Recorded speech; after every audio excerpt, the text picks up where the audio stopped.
চলে এসেছি কালী পুজোর প্যান্ডেল দেখতে। আর এটা ছিল আসানসোলের বার্নপুরে। আর ছোটোবেলায় এই পুজো দেখতে আসতাম, খুব কম আসতাম, যেহেতু তখন বাইরে বেশি একটা বেরোতে দিতে না বাবা। তো যাই হোক, তো বন্ধুদের সাথে কয়েকবারও এসেছি, তো সেই কথাগুলো খুব মনে পড়ছিল। আর অনেকের সাথেই আজকে এসেছিলাম, প্রিয়াঙ্কা আর দিদি জামাইবাবু ছিল, তো ওরাই যেভাবে রাস্তা দিয়ে নিয়ে আসছিলো সেভাবে এসেছি। আর এসেই প্রথমে বার্নপুরের যে প্রথম যে ঠাকুরের প্যান্ডেলটা হয়েছিল, আর এই প্যান্ডেলকে কেন্দ্র করেই চারিপাশে দেখতে পাচ্ছিলাম মেলা হচ্ছে।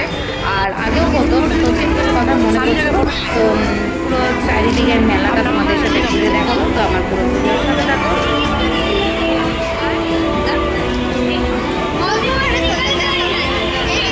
তো আমরা কারা এসেছিলাম সেটা ভিডিওর মাধ্যমে দেখাচ্ছিলাম। আমি, তৃষা, রূপসা, আমার দিদি জামাইবাবু ছিল, আর ছোটো ভাইয়ের বউও ছিল।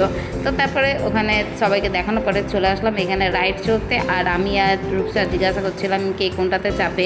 তো প্রথমেই ভাবলাম যে যেহেতু বড় নাগরদোলনাটাতে সবসময় চাপি, তো ভাবলাম এটা একটুখানি দেখি ওদের মানে চাপার পরে ওদের কতটা রিয়াকশান বা ওরা কতটা আনন্দ পাচ্ছে কি, এটাই আমি প্রথমে অবজার্ভ করছিলাম। তো অবজার্ভ করার পরে মনে হলো যে একটাতে তো সবসময় চাপিতে, এটাতে চাপলে কেমন অনুভব হয়, তো সেটার জন্যই আমরা একটুখানি এক্সপেরিমেন্ট, আমি যেহেতু এক্সপেরিমেন্ট করলাম যে, আর রূপসা চেপেছিল, আর ছোটো ভাইয়ের ছেলেটা ও চাপতে আসলো আমাদের সাথে।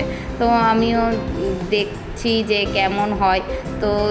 তো প্রথমে তো বসে গেছিলাম, তো পুরো সিট সবার ভর্তি হলো, তারপরে স্টার্টটা করবে। তো তারপরে দেখছি আমরা ভয় পাচ্ছিলাম যে আমাদের ভাইয়ের ছেলেটা ও ভয় পায় নাকি। তো তারপরে রূপসাকে একটুখানি দেখাচ্ছিলাম যে চল আমরা একটুখানি ভিডিও করে নিই, ফটো তুলে নিই। তো তারপরে একটু চারিদিকে মেলার ভিড়টা দেখাচ্ছিলাম যে মানুষের কত ভিড়। আর যে সময় গেছিলাম তখন বাজে হচ্ছে 10:30 থেকে 11টা বাজে। তো তারপর স্টার্ট করে দিল। তারপরে কতটা মজা আমরা পেয়েছি সেটাও তোমরা দেখো।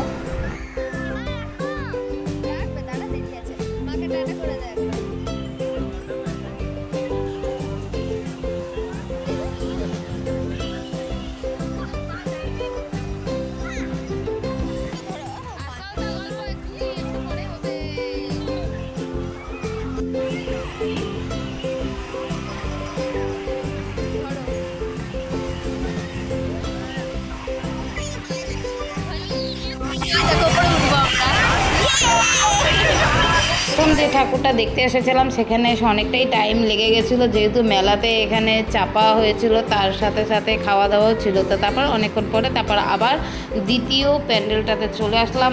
আর এখানে এসে চারিদিকের পরিবেশটা দেখে আর তারপর আমার মনে পড়ে যাচ্ছিলো, হ্যাঁ ছোটোবেলায় তো এখানে এসেছে। যেহেতু অনেক সময় কি হয় যে কালী পুজোতে আমার বেশি একটা আসা হয় না, প্রথমেই বললাম যেহেতু দুর্গা পুজোয় আসি। আর দুপুরবেলা রাতেরবেলার মধ্যে অনেকটাই ডিফারেন্স থাকে, যেহেতু দিনের বেলায় একরকম বোঝা যায় যে কোথায় এই মেলাটা হচ্ছে বা কী হচ্ছে। যেহেতু অনেকটা বছর পরে এসেছি, তো তারপরে হ্যাঁ মনে পড়লো যে হ্যাঁ ছোটোবেলায় তো এসেছি। তারপরে এখানে এসে দেখছি অনেক ভিড়, আর এখানে অনেক লাইন দিয়ে দেখতে হবে।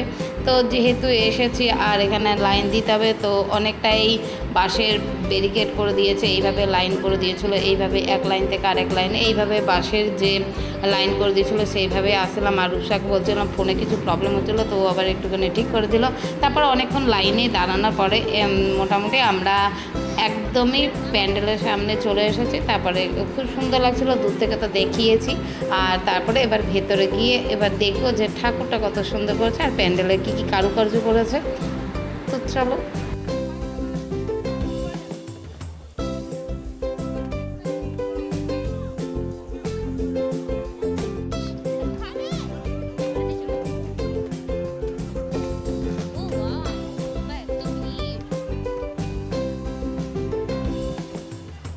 প্যান্ডেলে এসে উপরের দিকে যে প্যান্ডেলের ভেতরে যে কাজগুলো করেছিল সেই কারুকার্যগুলোই দেখাচ্ছিলাম।